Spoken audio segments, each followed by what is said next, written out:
What did you think of Warhammer as a whole? Is there a face for not as grimdark as I was promised? Hi guys, and welcome to another episode of your favorite podcast. Oh my god, I'm lagging. It's fine. Don't watch this video, guys. Just listen. Yeah, we've had some technical issues today going into this. We did not bless the machine spirit, which is a clue as to what we read this week. Welcome to another episode of your favorite podcast, Unresolved Textual Tension. It is me, your host, Maria, who will hopefully not move too much because the camera is not hanging with movement. And the ruggedly handsome William. Ooh, What's up, guys? rugged. So what we're doing today is a little bit different because we're doing two books, but primarily we're doing the books as an introduction into the Warhammer 40k universe. Now, for those who don't know, Warhammer 40k is a really large, sprawling IP that started as a tabletop game and now has hundreds of books and dozens of video games to its name. I discovered it when I was really young. I love it. I maintain that Warhammer 40k is to boys what Taylor Swift is to girls. I will stand by this comparison all my life. I actually have a specific channel that has 3 times as many subscribers as this channel where I do conversions of tabletop miniatures. So I take like different miniatures and I make them different. So like here, the white part was the original and the gray is all that I've added. I'm sure I will upload a better picture resolution of this. Or in this case, this is a sneak peek from my channel because even they haven't gotten it. They're sometimes not so small tabletop miniatures. Tabletop giants. And if you have coming from that channel, hey, it's me. I'm Kit Bosch. This is my face reveal. Face reveal. And so I really wanted to get Maria into this world because I've loved it for a really long time. I read a bunch of the novels when I was young, about like 10 years ago, but I haven't really read any since then. And I was interested to see if she could handle the grimdark. This is the universe that coined the phrase grimdark. In the grim darkness of the future, there is only war. Maria, these 2 books that we read, Xenos and For the Emperor, do you think they are good introductions to the Warhammer universe? And what did you think of the Warhammer universe? Do I think they're good introductions to the Warhammer universe? No. Will had to explain a lot of things to me. Now, like, once I had a foothold into what the this was, like, let me paint y'all a story. I thought Warhammer was fantasy. Like, straight up orcs, knights, swords, like D&D, but, like, different, you know, like not exactly the same. To be fair to Maria, there are 2 Warhammer settings, one of which is fantasy and one of which is futurist gothic sci-fi, and everybody just refers to them both as Warhammer even though they're separate. And so he's like, we're gonna read some Warhammer books, and I was like, oh yeah, okay. I want you to know that she's watched all of my Kit Bosch videos, of which I there are have. about 30, and all the massive orcs and power armor and guns like didn't tip her off. D&D, where you have the artificers who can make guns. You actually do. And I thought you were being creative. I thought like there weren't guns, but you were like, F it, we're gonna give this orc a gun. Like, I don't know what you're doing. I don't know what Chaos Marine is. Like, that's very funny, and that's going to be one of the things we run into, is that Warhammer is a little too self-referential for outsiders. By the way, I also want to note I picked these 2 books, and they're actually very good contrast for each other, though I hadn't realized it, because they're both considered to be the beginner books you start people on. So the fact that they're not great runways into the universe is a problem. We started with Xenos, and I was like, what this? She was so confused. She called me so mad. I was so angry. I wish I had the phone call. It was so funny. I was so angry and also because I didn't understand anything. It was almost impossible for me to like listen. Like if the sentence would come in my ear and then just out, and I'd be like, "What was this?" And then at one point he was like, "Yeah, and this planet." I was like, "Oh, you mean has like a thaw and a freeze where all the people go underground?" And he was like, "Yeah," and I was like, "I know what happened. I just have no idea what any of it outside of that means." So are they good introductions? Yes and no. I would say that For the Emperor would be a better introduction book, but also that is such a tiny sliver and nothing like... No, actually, never mind. What I said. Neither of them are good introductions. Did I like them? Xenos? Not really. The prose is decent, and in some ways it's competently written, but in other ways it makes such amateuristic mistakes, and it is one of the least... So I was promised grimdark, okay? I was promised some like darkness feels did not deliver.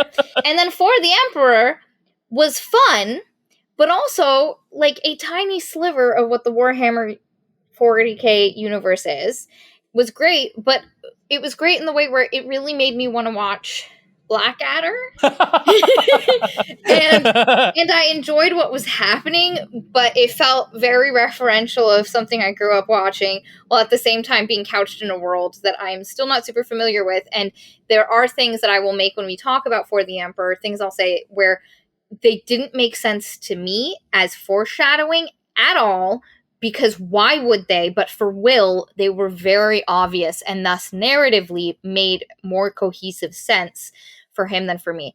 Of the two, which is better? For the Emperor, absolutely. You might sleep through Xenos. Okay, so here's the deal. I had originally been like, okay, we can read the trilogy that Xenos start with, the Eisenhorn trilogy, because that's often, I hadn't read it. I read the sequel trilogy and remember reading, well, I read the first book and I remember liking it. It's by Dan Abnett, an author who is known for being one of the better Black Library, those are like the Warhammer book catalog is called the Black Library, writers.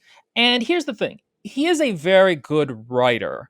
This has a bizarre amount of amateurish problems in it. And like, this is a very old book. I think it's like 20 years old at this point or something like that. So like, I don't know if this is a problem with his writing as it pertains to other books, because every time there's a conversation in the book, all of a sudden it becomes so much more interesting. And he is good with character details and dialogue, but like so much of this book just feels like a field report that somebody wrote afterwards. And there's a real lack of narrative energy to it. It's bizarre actually how many problems it has. At the same time though, it's a good reference point because it's trying to make the Warhammer universe feel large and strange. And I thought that was valuable. One of the things is that also I think a lot of the issues that Maria had are not necessarily from the fact that you should know parts of the universe to begin with, because books really should stand alone to an extent, and you shouldn't have to have read all of the Warhammer books going in. But at the same time, you kind of do need to know like a certain basic primer of things before you go in, and we'll talk more about how that causes story problems later. I've changed my opinion on something. I think Xenos is a better introduction. It's boring in a lot of ways.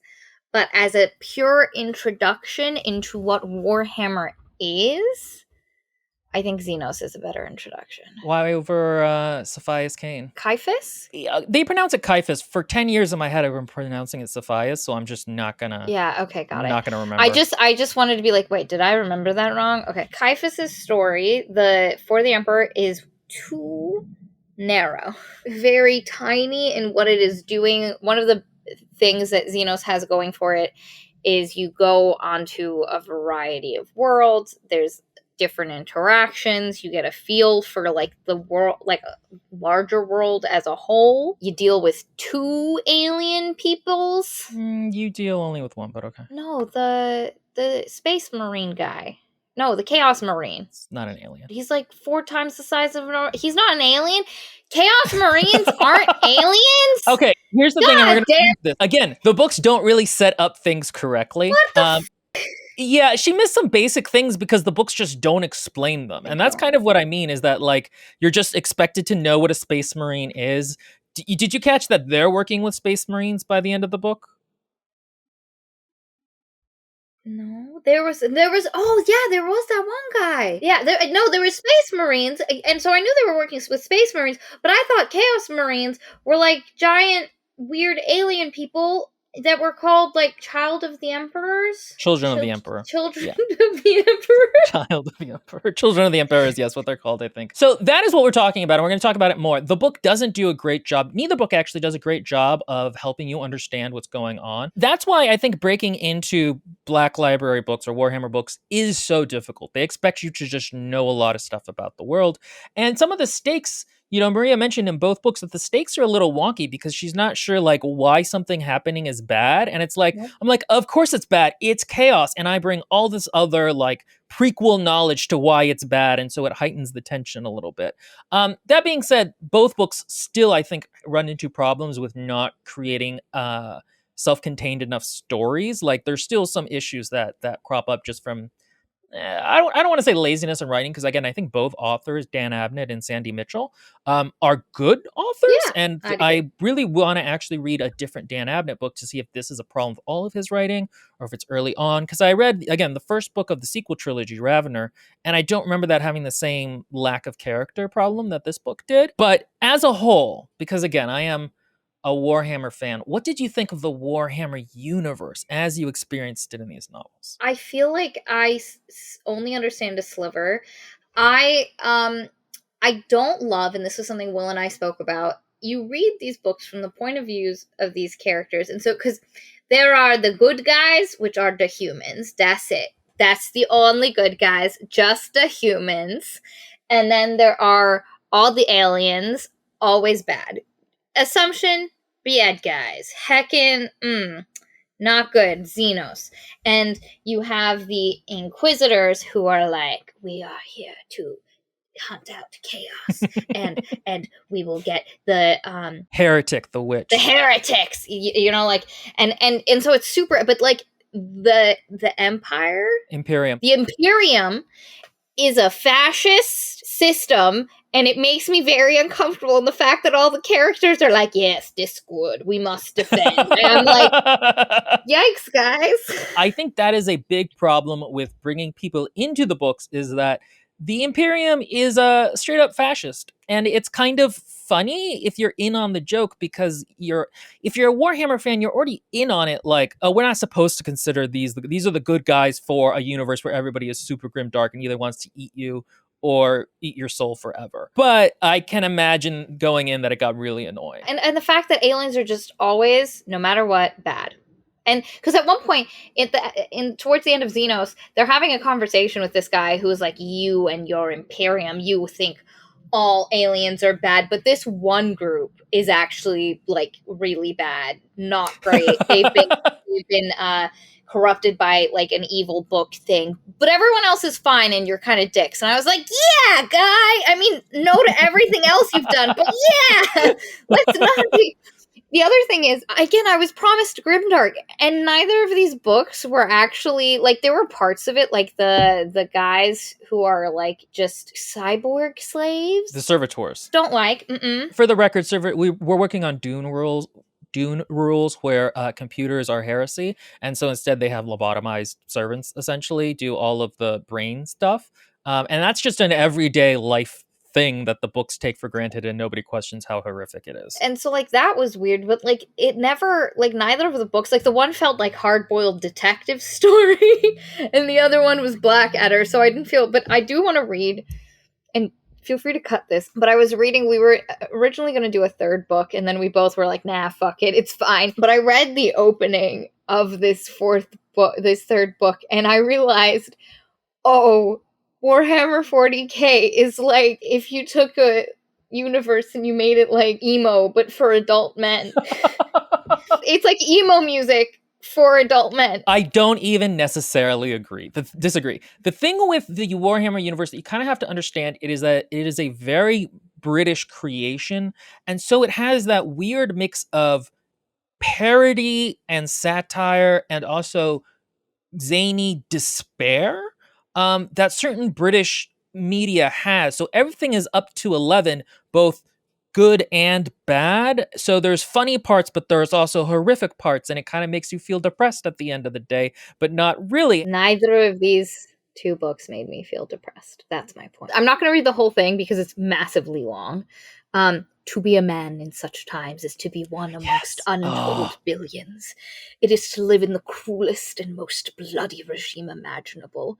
These are the tales of those times. Forget the power of technology and science, for so much has been forgotten, never to be relearned. Forget the promise of progress and understanding, for in the grim dark future there is only war. There is no peace amongst the stars, only an eternity of carnage and slaughter. and the laughter of thirsting gods. I can't take that seriously. I got shivers while you were reading that. I love it so much. I'm telling you, it's Taylor Swift for men. It's the exact same thing. It's the same kind of emotionality and relatability that women have for Taylor Swift, I have for Warhammer. I love it so unironically. I know, and I read that, and like, it took effort to get through the whole thing and not break, because I'm just like, there's no peace amongst the stars, only an eternity of carnage and slaughter. Get over yourselves. People are still eating breakfast and going to school. You guys have academies? Like, what are you talking about? There are rich people. Like, you're fine. That's hilarious. That's just so deeply funny. And part of this is that we did read the hard-boiled detective one, and then the one Warhammer series that's known for being funny. Like, there is an extent to which it's the one that's known for being funny, but and not taking itself that seriously. But yeah, no, it's true. Nothing supremely grimdark happens in these. Yeah. So I guess if you have any suggestions, Warhammer fans, for super grimdark stuff from Maria, make me cry, guys. well, one of the other things we talked about is that Maria has read a series called The Three Body Problem, and it's hard sci-fi, very unsentimental, and anxiety-inducing. It's fucking good. If it's the end, the last, oh man. It's true existential grimdark, whereas this is more like the trappings of grimdark almost, and that's what's fun about it to me. It's like the world is grimdark, but the stories that, at least the two we read, and again, please don't saying that neither of the, like, again, one is a flippin' comedy based off of Blackadder. I was not going into that expecting. Of what we read, there was nothing grimdark. Yeah, no, it's true. The world is, like I said, the servitors, I was like, are those like cyborg slaves, Will? And he was like, yeah, they're lobotomized, basically. And I was like, oh no, I don't like that. And so there was things like that. And again, like, all the aliens are bad, and like automatically. Guys, one of the aliens she's talking about are the Tau, and she actually kind of liked the Tau, and so which is apparently fucking sacrilege. The Tau, oh my god. The Tau, to be fair, are like normal villains in a movie. Like in a movie or a TV series, they would normally be the villains, but in this universe, they're like sort of okay in that they only conquer places and mind control you, versus everyone else who, again, wants to do some combination of eat and grape your soul. And in the book we read, they didn't even mind control people. They were just chill. They were actually pretty chill in that book. I was like, I like them. Those guys were cool. And he was like, don't say that.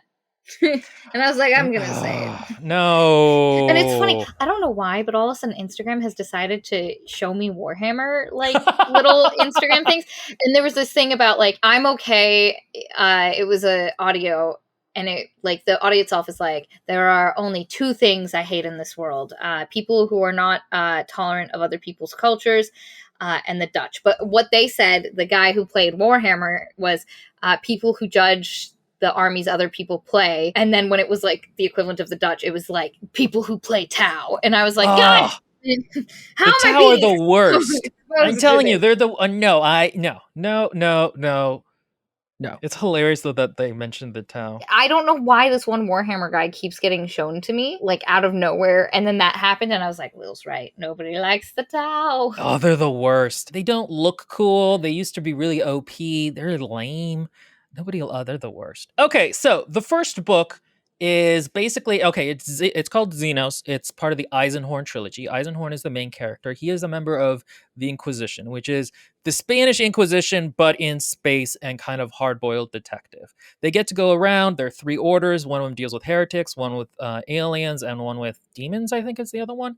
And basically, they're private detectives for hire. They can do anything. What is it you said about Eisenhorn and his confidence, which is so hilarious? I started reading and I was like, Eisenhorn has the confidence of a white upper management, like, manager in daily life, being like, don't you know who I am? Or just like, he says something and he expects it to be listened to, no questions. And it just has the like caucasity and the upper, like, literally there's a corporateness to it. And like, this guy is so high up on the corporate ladder, he says jump, people jump, and when they don't, he's like, that's odd. I wonder why. What's happening? How do we deal? Like, he just, and which isn't to say that he is any of those things, but as an inquisitor, he kind of is. He's like high management. He can basically kill anyone he wants. He can call an exterminatus down on a world. Exterminatus, excuse me. And like he's one of the better inquisitors. Again, this world is straight up fascist and theocratic. So he starts the novel hunting down Saubin. Oh, what was his name? I don't know, and I don't care. We'll see how deep a wedge this drives between me and Maria in our relationship. I told her it's not just pistolas, it's Las Pistolas. Las They call him Las Pistolas. Pistolas in Las I Rosas. don't know. It's this guy he's been chasing for years. He's been like dreaming about him at night. Like I'm gonna remember a weird amount of the plot, but I'm gonna remember no one's names. And they get to this ice planet, and this ice planet, like all the upper class citizens get frozen for half of the year because their weather fucking sucks. Like, I remember that they originally came to this planet. They weren't supposed to end up here. It wasn't habitable, but they just said, fuck it, we're going to inhabit here anyway. Like, I don't care about the names, so I've avoided memorizing a lot of them. Except for, what was his name? Amos. Yeah, you really liked Amos. Okay, so actually a question, because we haven't released the video, we probably went before this, but when we read Ancillary Justice, one of our things we mentioned is that the book does nothing to explain its backstory to you at all. Did you find that these books did more or less than that? Or were you more or less confused than in that book? I would say in the beginning I was equally confused. The benefit I had was I was able to call you and be like, what is this term?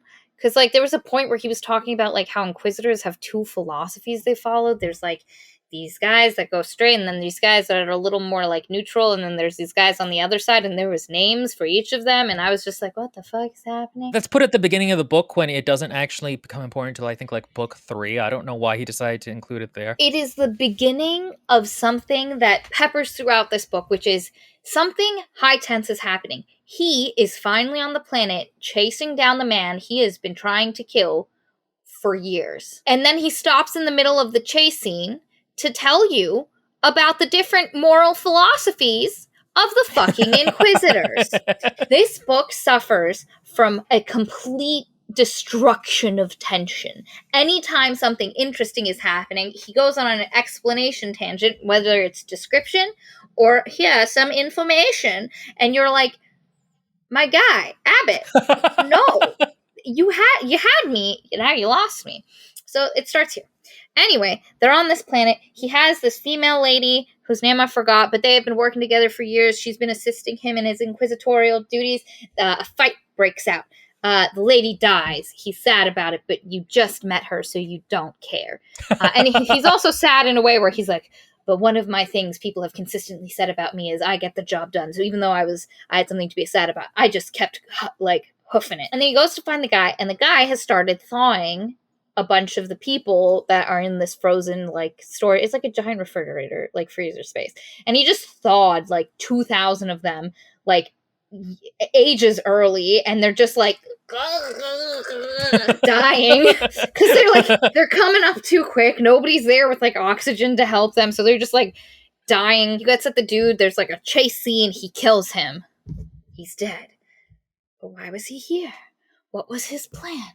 What was this? He had this weird box thing, and he was waiting for something, and who were his accomplices? So then you're off to like, what was, again, figure out the plan, blah, blah, blah. The planet that he went to decided it was his fault that this guy came here, and he chased them, and they're mad at him, and then he's like, I'm an Inquisitor, fucking mess with me, and then they're like, okay.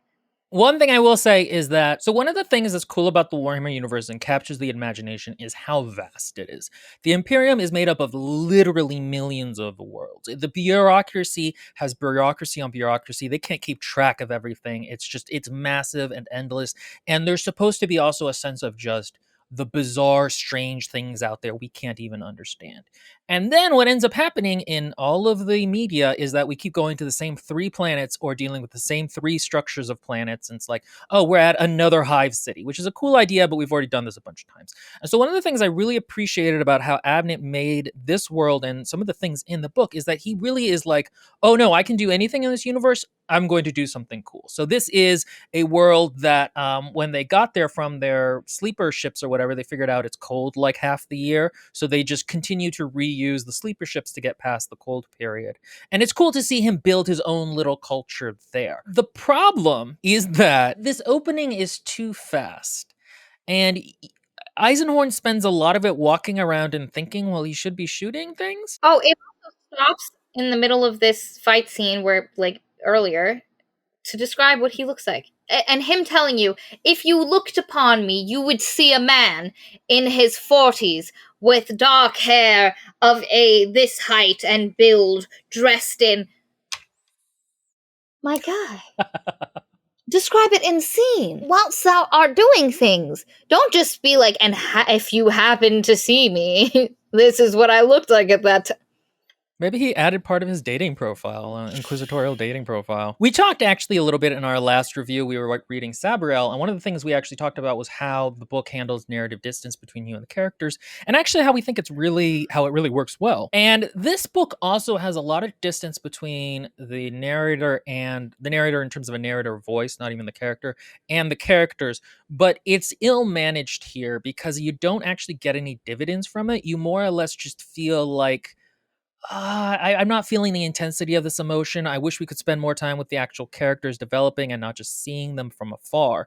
And so I think it's a mistake. I don't know why Abnett does it. I don't know if this is part of his normal writing style or if this is just how he thought he was going to try to write this book and it didn't work well. Again, the trappings of it, the ideas, because I thought a world where like you were literally frozen half the year and there's like your hub, because they literally have a city where to simulate the sun, like they just put lights all around so that it was bright, and there's literally a point where he's on an apartment that's on the edge of this bubble, and on the one side it's all bright because it's connected, but the wall of the house butts up against the outside, which is pitch black dark snow, so like the ideas are really cool, but like Will said, they're very rushed and they don't actually do anything for like the biggest way this world like really interacts with the story is that like the evil guy defrosted 2,000 people and they all fucking died. Yeah. And then we leave this planet fairly quickly. So he goes to do some investigations. The head of the planet is like, you shall take this Arbites? Part of the other problem is the book doesn't define its terms well. Fish egg. Sorry. Yes, his name is Fish Egg.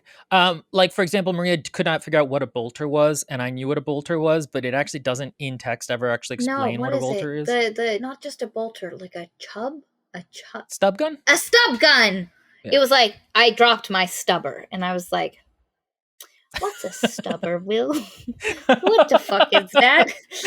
Do we stub people's toes with it? They really should have a starter kit for Warhammer. You know what I mean? Like Warhammer 40k lexicon. So he basically does some investigating around the planet to find out, the secret guy's organization. And so this is where we need to talk about the fact that in this universe, there is a thing called chaos. And did you have trouble figuring out what it was, or did I just straight up explain to you what it was? You told me, but you told it to me during the beginning when I threw up the white flag, and I was like, because we hadn't even really, like, nobody had mentioned chaos, but you were like, let me just tell you.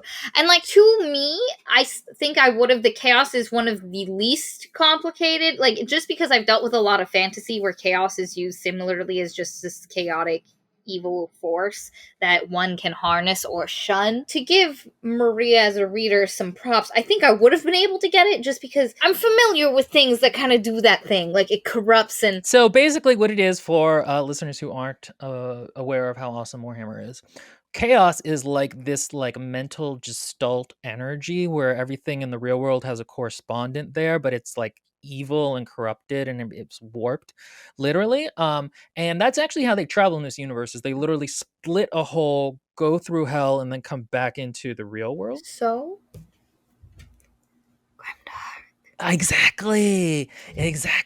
They can get eaten inside by demons and turned into different things. Very grimdark. In this case, the main thing that Eisenhorn is doing is that the guy he was tracking down was a chaos cultist of some type, and he had some kind of nefarious plans. And one of the cool things about it is as he's tracking down the people, Seifuddin, was it? And basically, one of the things I did like is as he's running into these people, you get a sense for how dangerous they are because, like, oh, that's the other thing. Eisenhorn is a psyker. Psykers are mages who use the warp. They're both kind of needed but disliked because you could just be possessed by a demon and kill everybody in a 30-foot radius, like within a second or two. So they're not super trusted, but in his case, Eisenhorn can, like, make people tell him the truth and read their minds a little bit.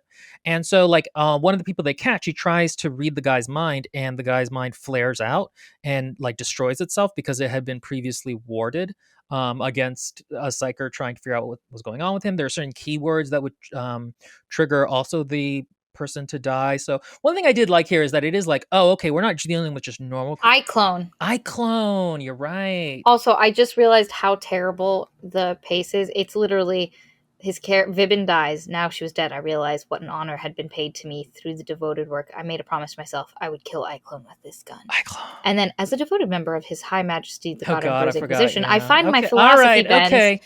Okay, all right. We don't need to.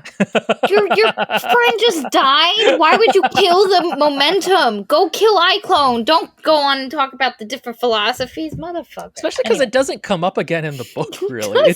I know it will come up later in the trilogy, but like it's not gonna, because I know it happens in the trilogy. So yeah, one thing I did like was that the people they're hunting down aren't just like normal criminals. They're like clearly a cut above normal criminals in the ways that they are, ready to fight. And you're like, okay, the Inquisition is facing a real threat.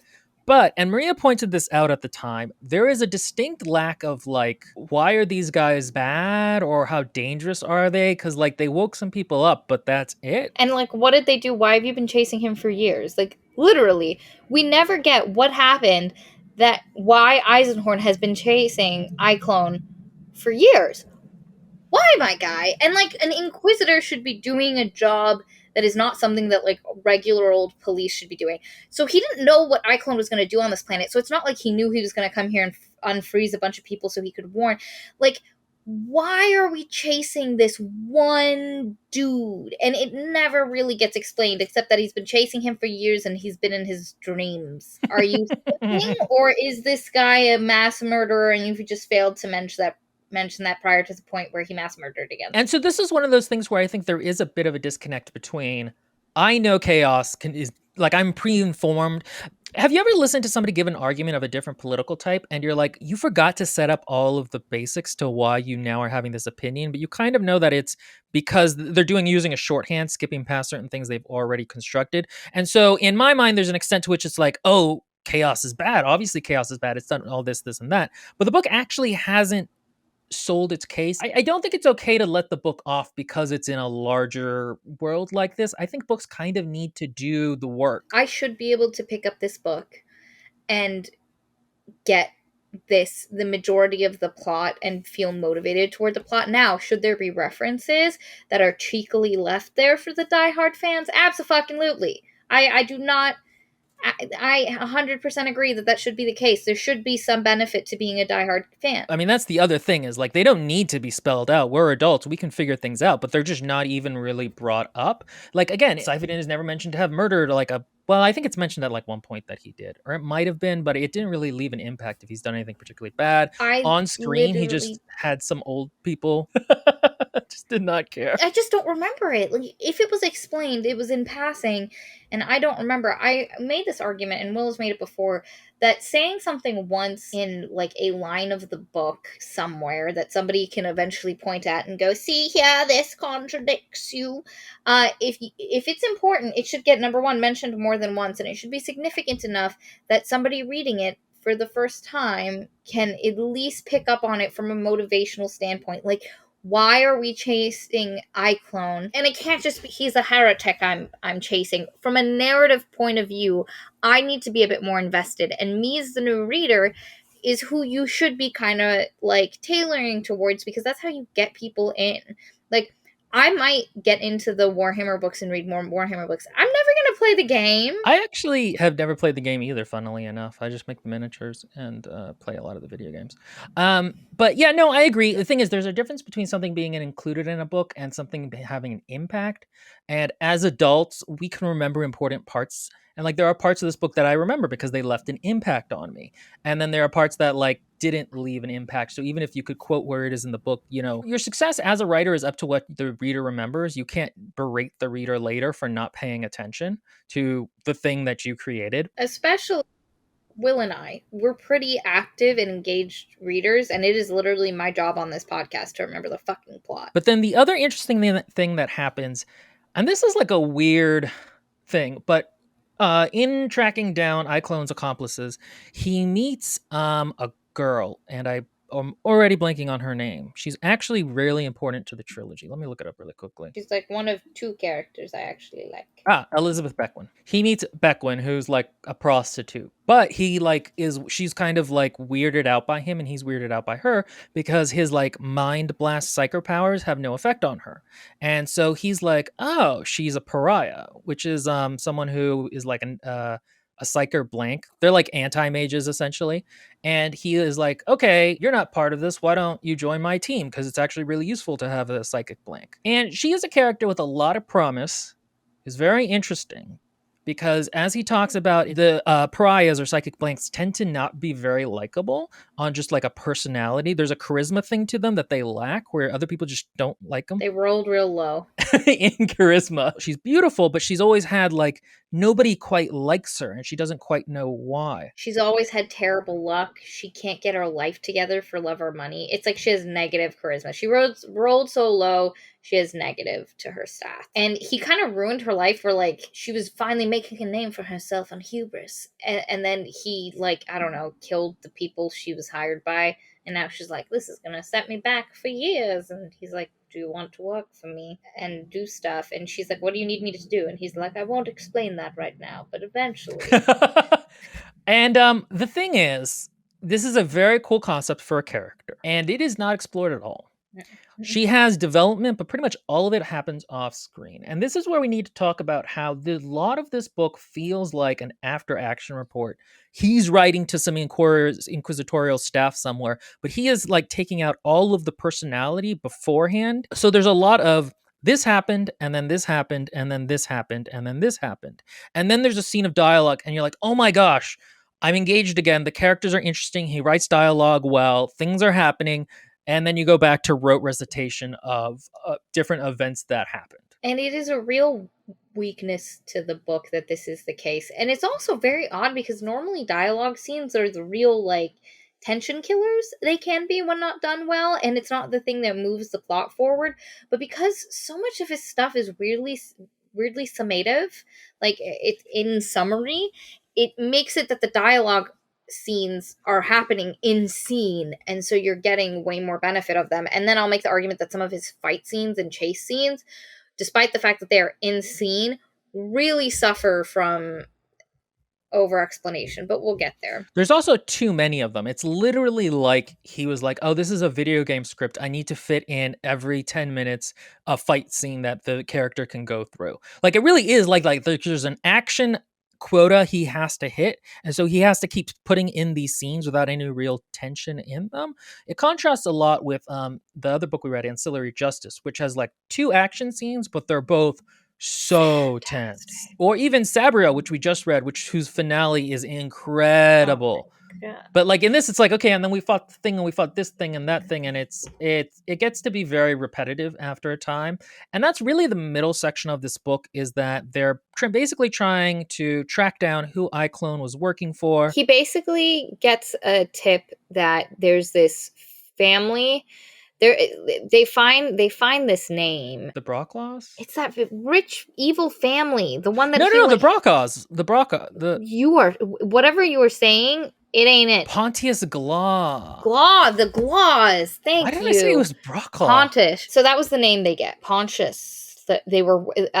What's his face? iClone was waiting for a dude named Pontius. Eventually, they track it. They take this, and they're like, we're going to go investigate the Glaw family. While they're there, they meet up with another Inquisitor who's like, I don't like you or your methods, young whippersnapper. And Eisenhorn is like, you don't, like, you're too straightforward and rely too much on me. But then, like, by the end of the book, they appreciate each other's methods and they kind of become friends. Ooh. I actually did find that a touching moment at the end of the book when, like, he thinks he's gonna die, and then he lives like, forever. I years. loved that. That was one of the that was best a good part. Parts. Again, though, this book is good at characters and dialogue when it is actually engaged in it, and it's not just Eisenhorn thinking to himself of all the things he did in a row. They have to go to the planet. They infiltrate the Glaws. The Glaws are a very respected family on this planet, but sacre bleu, they pretend to be merchants coming to strike a deal, and they find out, no, the Glaws are actually heckin' evils. They are in with the chaos, and underneath their, like, compound, lots of shifty stuff going by. There's a really powerful psyker who knocks Eisenhower out. They do him a heckin' torture. He walks out of this, he'll never be able to smile again. Okay. He uses some neuro damage to make it so his face has no more expression, like ever.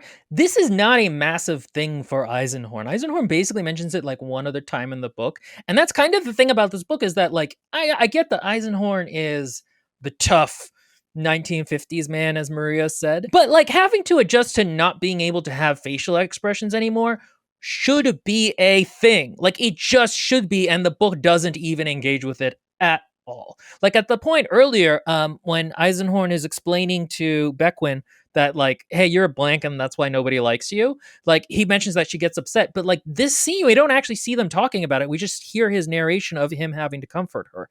Like, there's a real lack of personality to this book, and it's a bizarre problem for a adult writer to have. It's also weird because, like, a lot of the stuff that you're waiting for the emotional payout, because, like, you know, he's eventually going to tell Beckwin she's a blank, and then it happens kind of like he gives you the initial dialogue, and then him describing her reactions is all in summary, and you're like, what a weird way to handle that scene. That could have been really impactful, but you're so distanced from them and what's happening. One thing I will say is that one thing I mentioned in Sabriel is because you're so distant, it's almost like every time you get a little morsel of character, you're like, oh, I'm an active participant in figuring out the character and what they're about.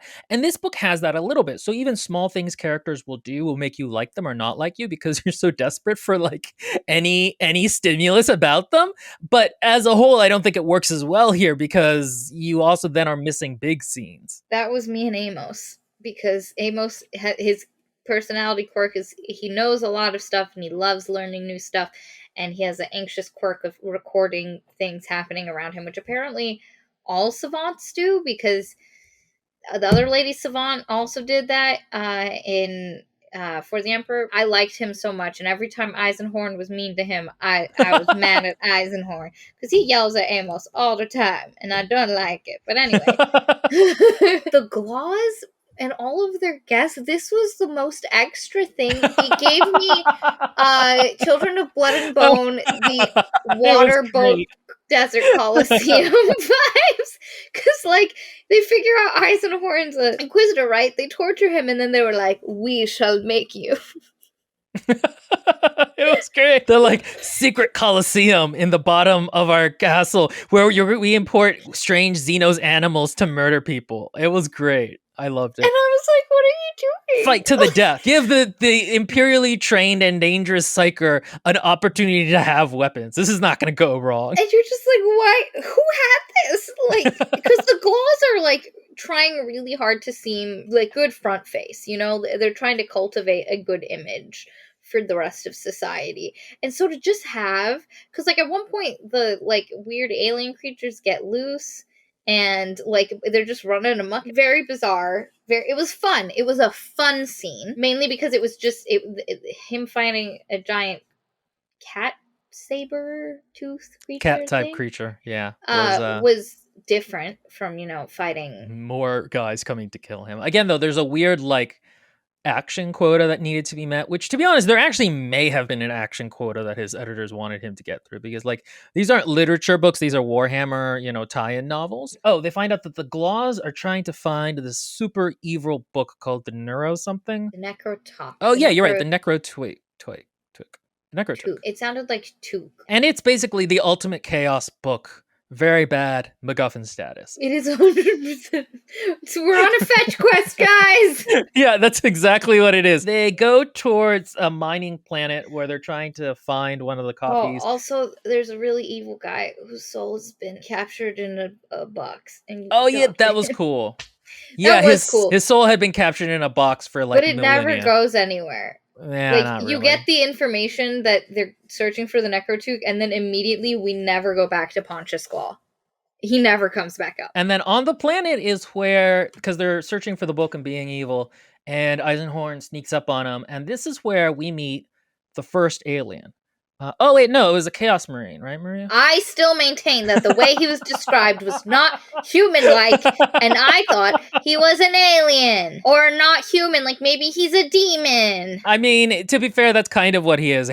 Space humans are transhuman to begin with, so he's the evil version of that. Because he is described as like this eldritch power. He's when he talks and yells, it shatters people's eardrums. It's very cool. Again, the author is going through the work of trying to make chaos actually seem cool instead of just getting like a 2+ save on rolls, like how it is in like the rest of we're actually trying to make this world feel real and cool and not standardized. But that I still think it's hilarious. You thought he was It was described weird. What I find hilarious about it is that I would not even have thought to tell you, or I would have told you. Like, I told you what the Adamek was. I told you what the Arbites was. Like, I just didn't even think to mention it. They go to this planet. Beckwin is like not happy about it because the Marine scares her, even though she's a psychic blank. So I don't know why, but whatever. How much her aura extends is also very fiddly throughout this entire book. Sometimes she needs to be right next to people, and other times she doesn't. And then we do get to one of the cooler parts of this book, which is that there's a Xenos species that has the other copy of the book. Oh yeah, because during this whole thing, the book gets burned. They are very cool because they're basically like, they have been so twisted by this book, they found it thousands of years ago, that they're like non-Euclidean beings now. They exist in a different time warp entirely. To interact with humans, they actually have to create a specific warp space that's like non-linear. When Eisenhorn shows up in this space, it's like, it really hurts people's eardrums.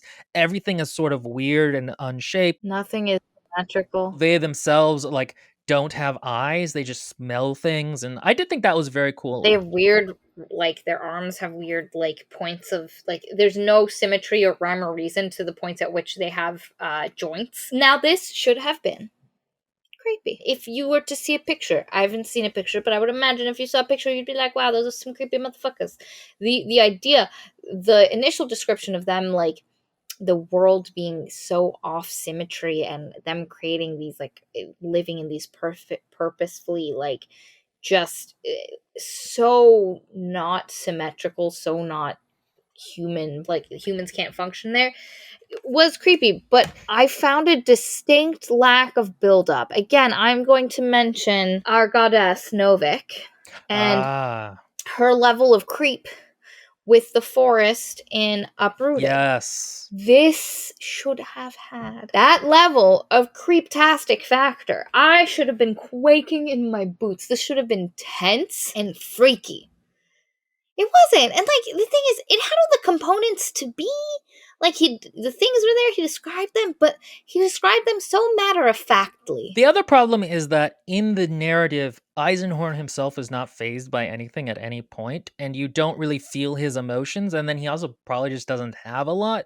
And so visually, he describes them in a way where you're like, creepy, but it doesn't feel creepy. Like in Uprooted, there was a point with the forest where you could just feel almost the fact that this thing was going to spread over everything given time, and it was going to eat and destroy all of the lands of men. Or Karagor in Sabriel, also enormously creepy because of how he's built up. Like, the thing is, books are not movies. You can't just have a creepy visual. It has to be given a lot of narrative weight and tension to be built up, and doesn't really happen here. The other problem is the Saruthi. That's the aliens. You've learned about them, and they come into the story in the last third. So there's no time to build up creep feels, okay?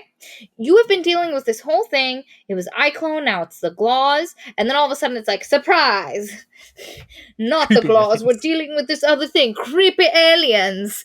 And it feels like a bit of a bait and switch. Like, I was invested in this, and then we're like, no, over here. Because even the Necrotook feels like it comes out of goddamn nowhere. It comes in the last third, because the first third is the whole, like, hubris, figuring out the thing, getting into the planet with the Glaws. Then it's the middle third is, like, getting the Glaws stuff, and then finding out the Necrotook is the last third, and then it just goes from there. So none of the Necrotook and the Saruthi have no build-up.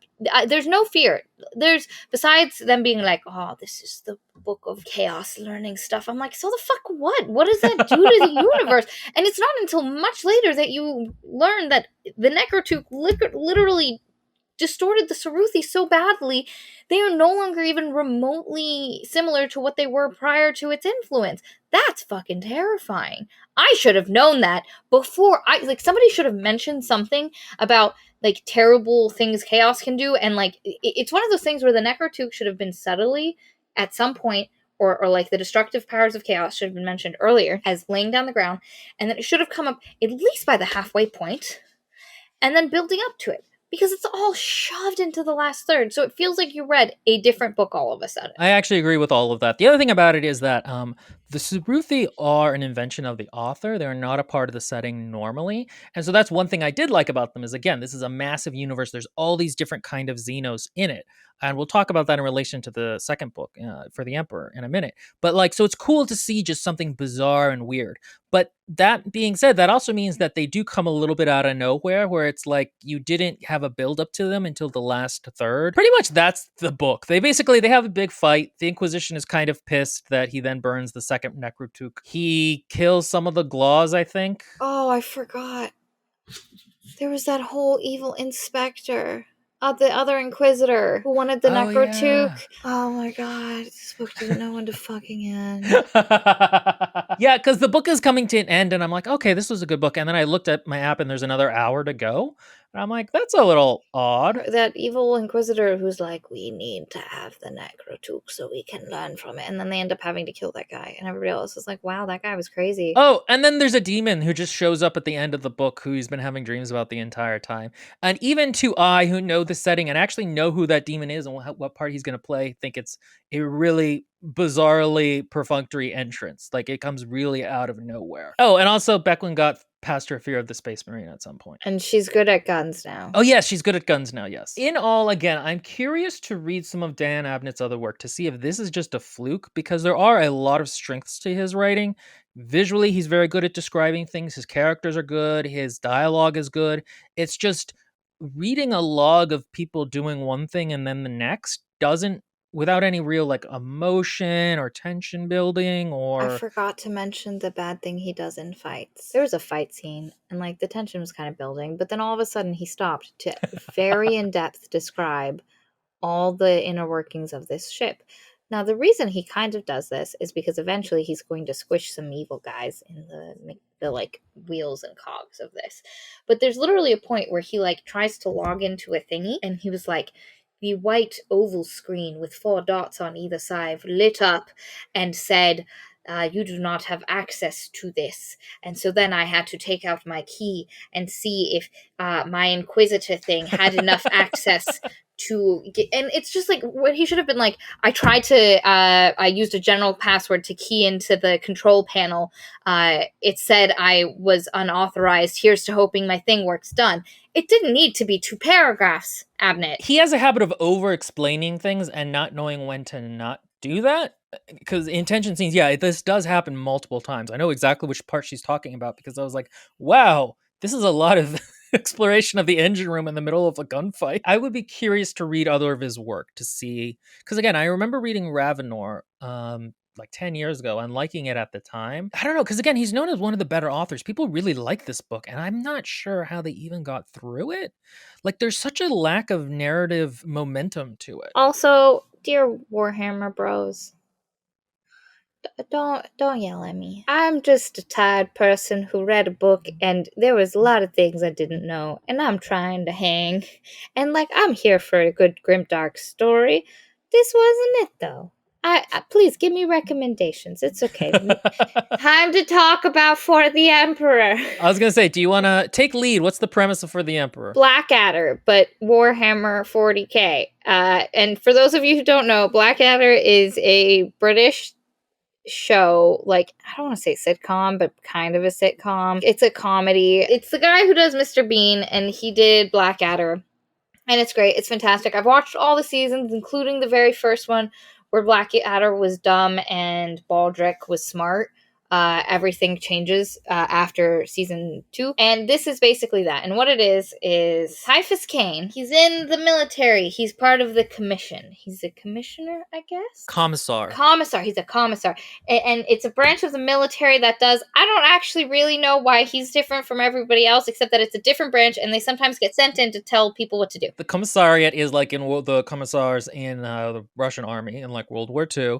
Basically, they're there to shoot people who are disloyal. That's kind of their job. And so, yeah, the thing is that that's what most of them are like. But Kane is a self-professed coward, and he doesn't want to get shot by his troops, which is kind of what happens if you shoot them all the time to maintain power through a rule of terror. So instead of being like a baddie, as Maria would say, he's like nice to all the people and tries to get them to like him. And there is a cult of people thinking he's heroic, even though on the inside he's not actually that heroic. He has made smart decisions to keep himself alive, and somehow they keep ending up looking like he's a hero and he's doing the smart thing, which just goes to show that like competence and trying to be alive, stay alive, can lead to good decision making. I don't know if that's true, but that's how it works in here. The Warhammer universe. The conceit of this book is that it was a collection of journal memoirs that Kane wrote detailing all of his adventures, and that this isn't even the first one,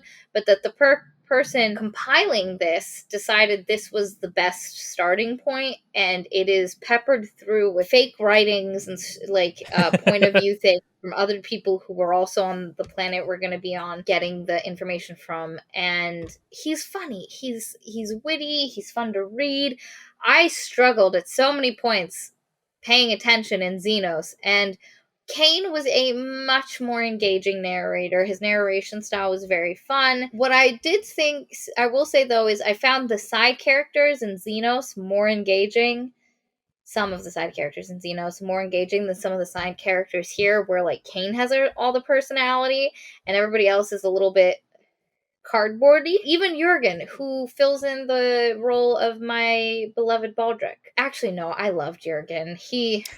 Jurgen's very funny. He was great. He's not in it a lot, though. And I would have liked him to be, especially because there's a point where Kane thinks he's dead. And it like, I was like, no, not Baldric. But like, if you don't know Blackadder, then I can't imagine it is very emotionally impactful. But yeah, it's basically him going on an adventure. You're so tired right now. It's late, guys. He unites. He is being sent to this one unit that used to be 2 units, and now they smashed them together, and it was an all-girls unit and an all-boys unit, but now they have to be one new unit, but they're not playing nice. So he comes in, and he gets them to unify and be happy, and like, oh, we're a new squad now. Which could have been its own thing, but it is just the first third of this. This book is, again, very atypical for Warhammer, this entire series, because it's less grimdark than the others. Like, let's all be friends is not a thing that Warhammer usually endorses, because friends tend to be heretics and Xenos. It's one of these things where he actually fixes the problem through practicality instead of shooting people. And, like, that's one of the things that I also think is kind of interesting about this series versus Xenos, where, again, Xenos was taking the Warhammer universe and trying to make it really cool and creepy and expansive, and kind of going, no, I know this is a tabletop setting, but actually there's a much larger universe around it. Whereas this book is like, hey, I'm one of the other tabletop players. Let me tell you a story about the universe. Like, it already knows all of the in-jokes, and it knows you know the in-jokes. And so it has a much more conversational feel like that. So to give a good example, Abnett in Xenos created the Saruthi, which are not a race that you can play on the tabletop. They exist literally only for that book. Whereas in this book, we interact with 2 main alien groups that are from the tabletop. Well, okay, 3, yeah. 2 factions, 3 races. And so... What? 2 factions, 3 races. The Tau, the birdie people. The Kroot are Tau auxiliaries. Oh, I thought they were a completely different race because the Tau are blue and have ponytails. They are a different race, but it's the same faction. They're auxiliaries. That's another thing, which is that some of the connections between races is not clearly laid out in this book. I thought they were assassins for hire for the entire universe, and Will was like, nah, it's primarily just the Tau. And I was like, they say they are, but like, it's really just the Tau, pretty much. So one of the examples is later in the book, there's something beneath the city, there's some plot going on, there's some kind of dread thing building down there, and the book is really trying to convince you and build the tension, and it's putting in the work. And like, I was like, it's gene stealers and Necrons are chaos cultists. Like those are the three options of what it is. Because when you take this large, expansive universe and you actually are only playing in the very small, standardized box of the known IP, there's only like six different things it could be, and that really saps a lot of the tension from it.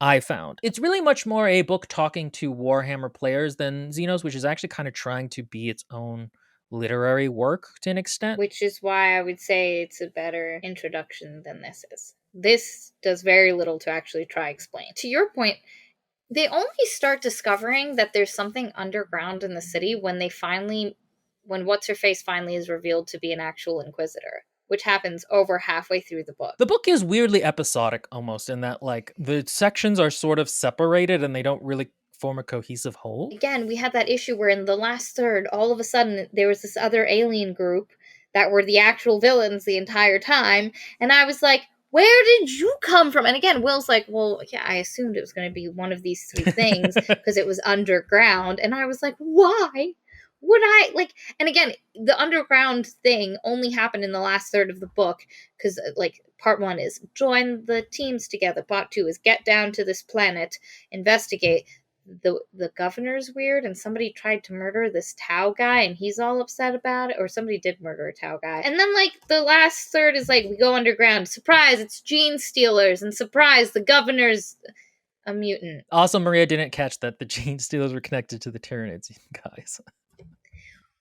Why would I catch that? Why the fuck would that be a connection I make, William? Again, the book does not do a good job of explaining that the Tyranids and the gene stealers are actually connected in certain ways. And so, again, part of the issues with the book are that its narrative is so close to Suffice, and that he really just cares about himself and everything going on in his immediate surroundings.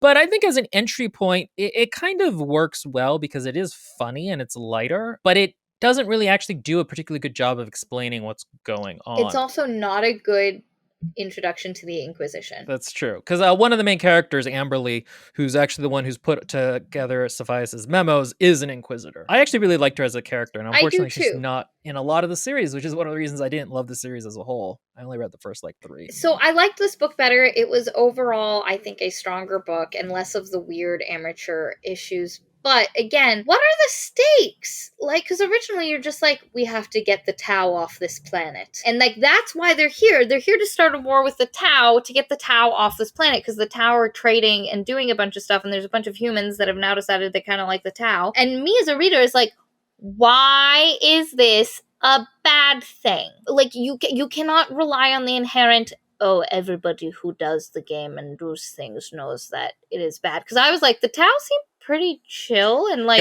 guys, it's okay. Forgive her. She doesn't know what she speaks. Again, but no, if it's completely, it's not set up in the novel why the Tau are bad at all. And so I still, like, at the end of it, I was like, why did the Tau leave? Like, they should have just they were they weren't the bad guys. They were chill.